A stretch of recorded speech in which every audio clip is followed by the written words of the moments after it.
All right, welcome on into the Auburn Sports Forum, where I'm your host, Jeremiah Schumann. Thanks for coming in. I really appreciate it. Before we get started, go ahead and do me a favor. Smash that subscribe button, smash that bell. That way you know every single time I upload a video, you will know that you will be notified.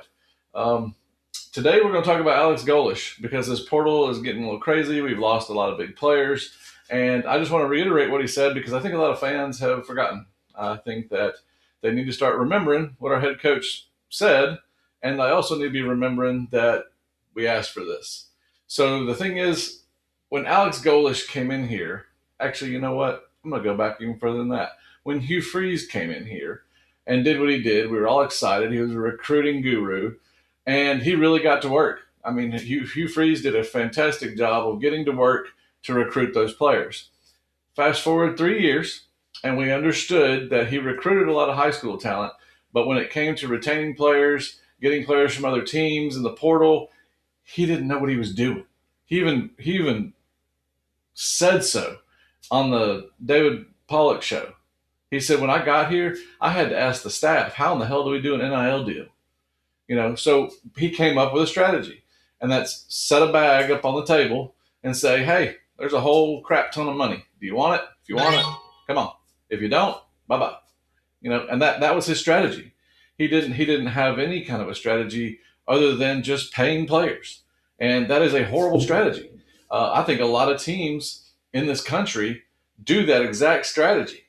They don't know what they're doing. They know this is the wild, wild west. They know in years to come that someone's going to rein this in. They're going to get this figured out.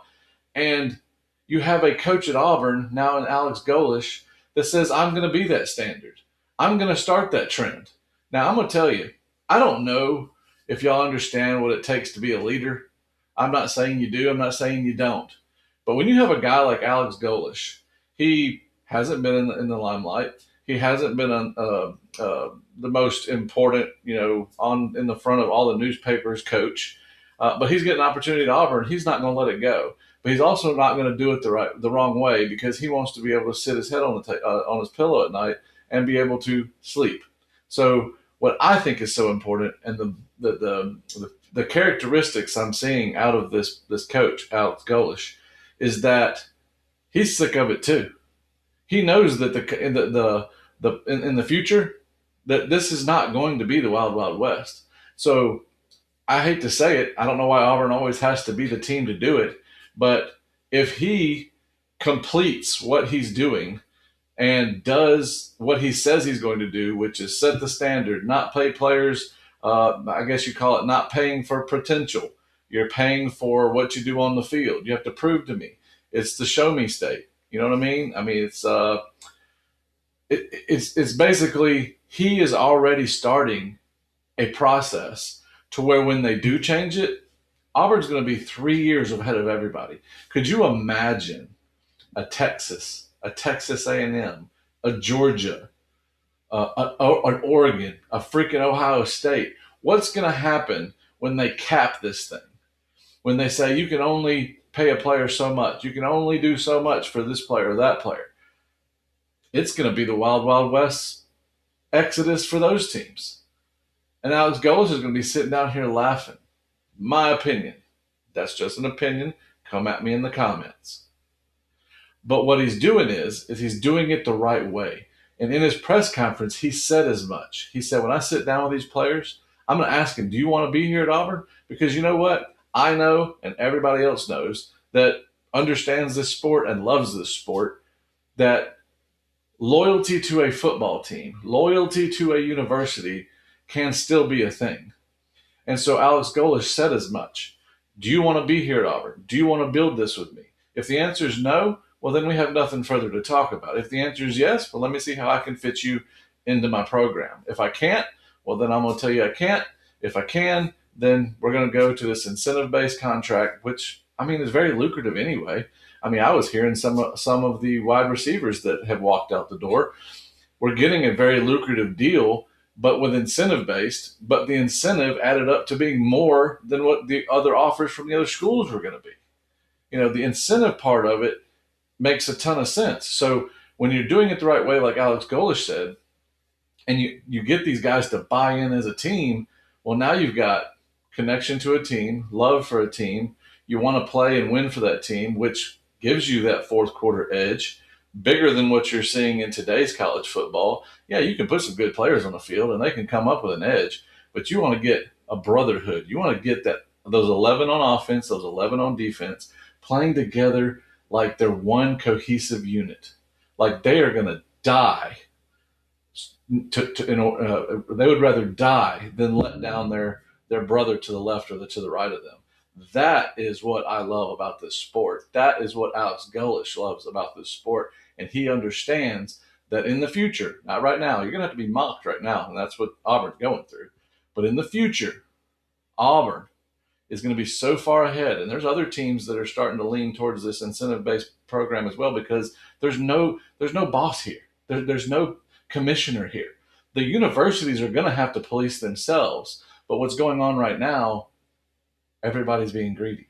Everybody wants to win now. Everybody wants to win a championship now. So you got to make a choice. Do you want to be ahead of the game when they finally do rein it in? Or do you want to be, what have you done for me lately, and win it now? And the thing is, only one team a year is going to win it. So if you really think about it from a common sense standpoint, which out here in the wild on my TikTok page, these fans are nuts. These fans are absolutely nuts. They do not live in reality. But the reality of this is it's coming, and only one team a year wins. So why are you going to sit here and try to do what every other school is doing and jump in the rat race? Because for all the teams that don't win the national title, this whole time, this whole wild, wild west of the portal is a loss for them. I don't care who you are. I don't care if you play in the national title game and lose it. You lost that season because now you're another season behind. You didn't win it, so you didn't get your revenue. You didn't get everything that you needed. You got some because you played the national title game, but you didn't get what you should have gotten, which was national glory. That's where the money comes from. Losers don't get that. That's why everybody on the Alex Golesh team, which was the previous Hugh Freeze team, they got to go. If they, and when I'm hearing they're chasing money, they got to go. So moving forward with Alex Golesh, he's building something that's sustainable when they do that. We don't have to change anything in 3 years, whenever it happens that they change this whole thing. We don't have to change a daggum thing. So with the players leaving, chasing the money, they're losing out as well. I mean, they're going to go chase money. Yeah, they're probably going to get a couple bags.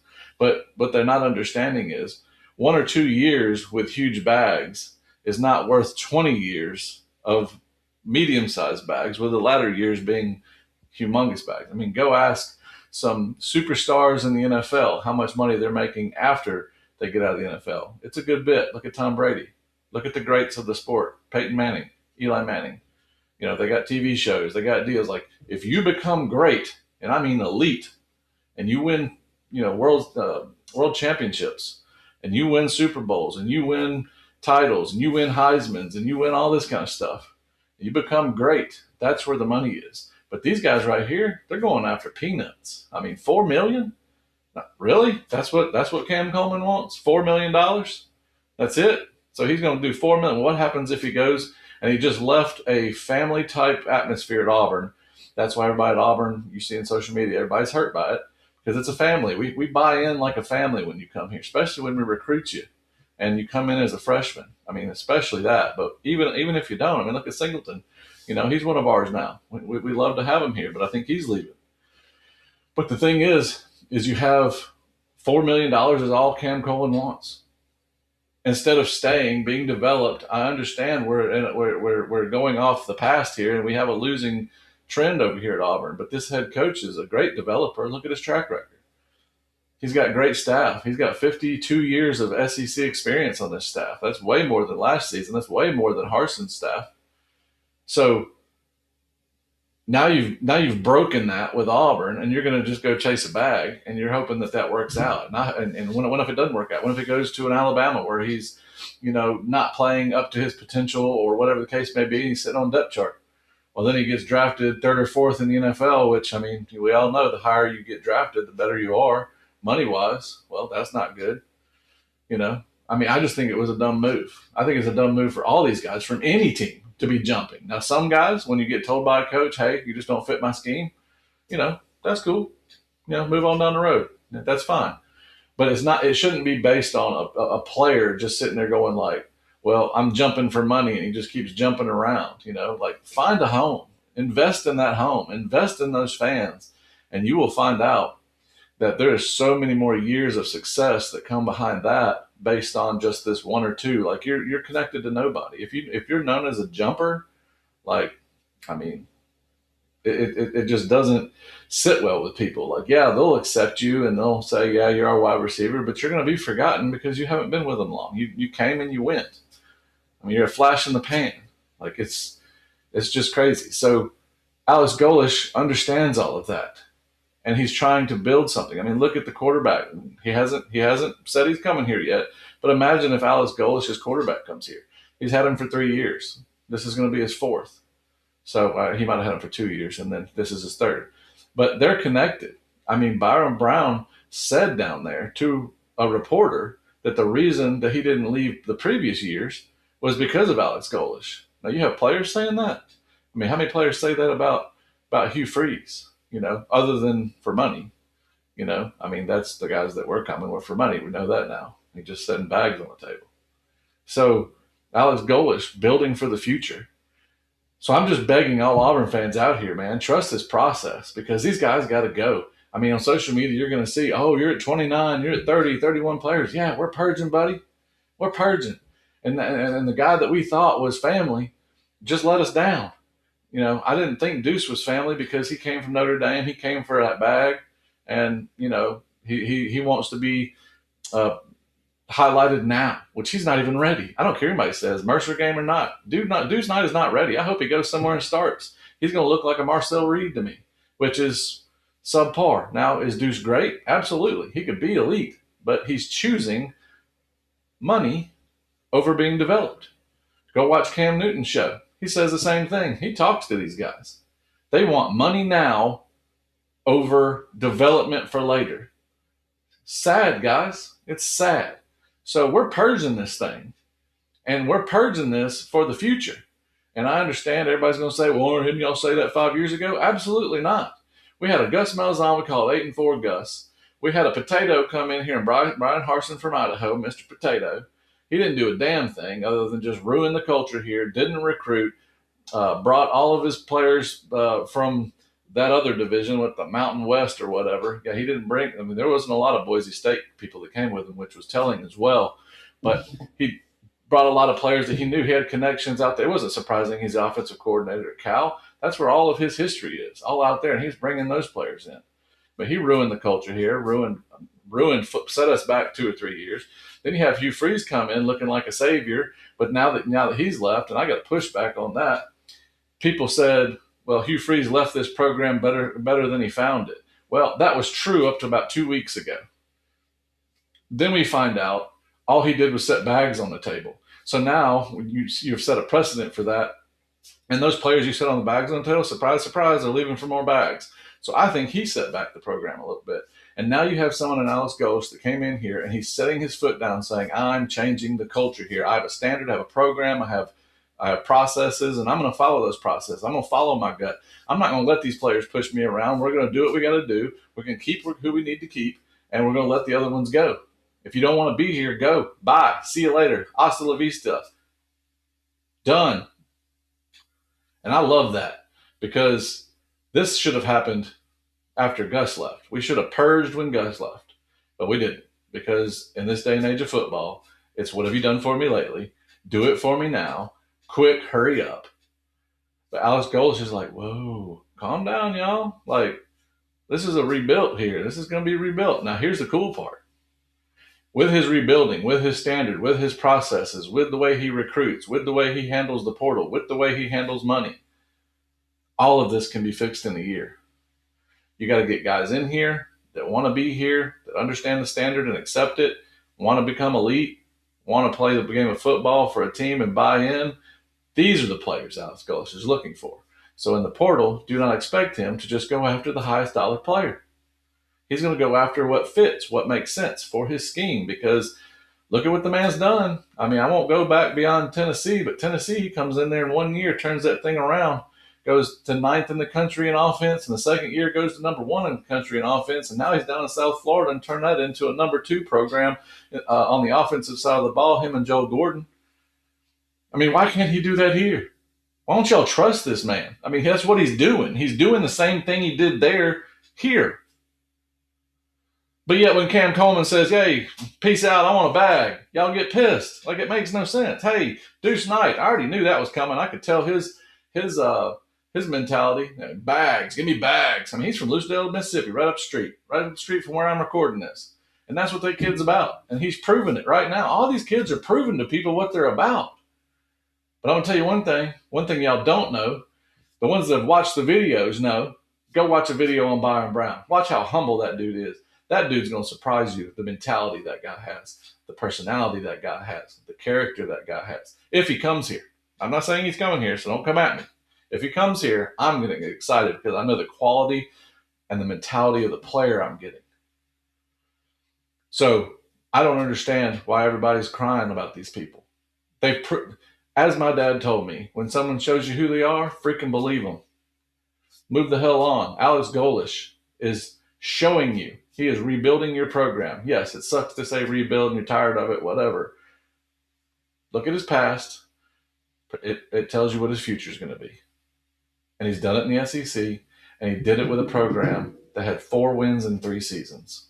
We've got more than 4 wins in 3 seasons, guys.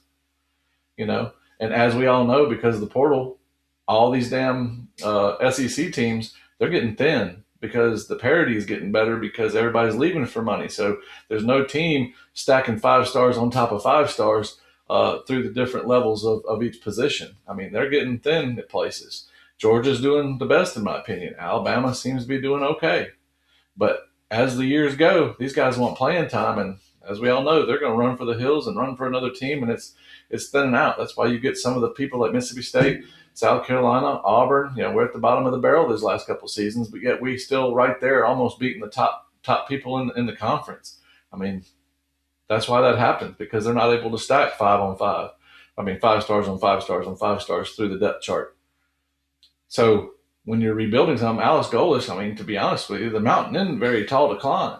Now, back in the day, you have Nick Saban, you got Kirby Smart, and before all this portal, they could stack those guys, and it's really hard to get past those dudes. It is, but as this stuff goes throughout the year, stuff starts thinning out. They're going to be just as easy to beat as a mid-tier team in the SEC.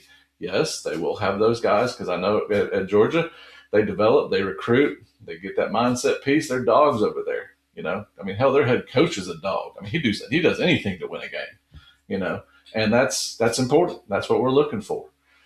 So just as I'm making this video, I'm just sitting here thinking, like, Auburn fans, look further than one day, because yes, it sucks right now. Tomorrow is the portal. It opens up. Calm down. I'm begging you. It's okay. Alabama fans are going to make fun of you. They're in the playoffs. Hell, hopefully they lose tonight.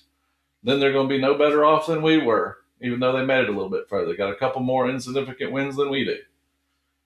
So just calm down. We're losing our crap before Alex is even having a chance to do anything. I mean, when you have a player in his office and he's trying to retain him like a Cam Coleman, and Cam Coleman's thinking in his head the whole time, I don't care what you're really saying. I just want to know how much money you're giving me. And that's what he proved, is that's all he cared about.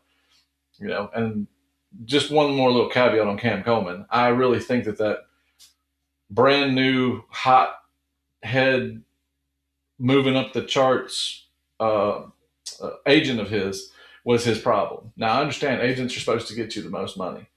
That's all their focus is. And then if you're looking from our side, all our focus is keeping an Auburn man in Auburn.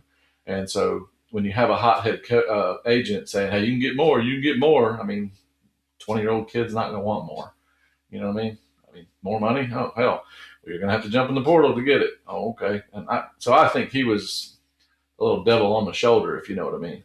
But he's doing his job, and that's who Cam hired. So if he hired a guy that's just about the money and he's not about the fit, then that's what you get, you know. And I think that And I hope that either Alabama gets him and they overpay for him, or oil money out there in Texas gets him and overpay for him, because they're going to see what I've been saying. The man's elite as a jump ball, and he's subpar route runner. So we'll just see how that all plays out. But as I said, Alex Golesh, changing the culture. Give the man a chance. Don't judge him before he gets started. Hell, he doesn't get started until tomorrow when the portal opens. Then you have to get to spring game. Then you have to do all this kind of stuff. I mean, what y'all going to do? Y'all been talking all this junk. What y'all going to do when the portal opens up? He starts lining up these players. They're like, oh, that's a dude. Oh, that's a dude. Oh, I can see that, how that could work out. And the good news starts coming. What you going to do? And even if it isn't big names, like, calm down. He's getting guys that fit his scheme. So this is what he believes. And I believe him because of his past. So I'm not going to rehash the same stuff. I just wanted to get on here and say that, because it is so important that we don't give up on this coach before he gets started, because what he's building, I think, is so special. I think that it's different. It's taking a stand when no one else will. And there are a couple other programs, I think not in the SEC, that are kind of following what he's doing. They're seeing, 3 years down the road, 2 years down the road, 4 years down the road, whenever it happens, they're kind of seeing, hey, we're going to be in trouble when that happens. And, when all this Wild Wild West starts, Wild West stuff starts. Wow, I'll say that fast 5 times. So just go with me. Trust this coach, because what's going to happen is if he starts winning, y'all going to have to look like some crazy hypocrites. Now, if he starts losing, still in the same boat. Doesn't matter. We've already had some bad seasons. It doesn't matter. But what if he starts winning and you've already winning cures all. So just at least give him a chance, instead of bashing the dude, just shut your mouth. That's the way I look at it. That's why I'm not saying anything at this moment, other than I trust him and I see what he's done in the past. And I think that he's going to do that here. So that's very important. Holy crap. So anyway, I've rambled on long enough, and I'm sure y'all are tired of hearing it. So I just wanted to get on here and talk about Alex Golesh a little bit, because everybody seems to be going crazy. So until next time, Board Amigo.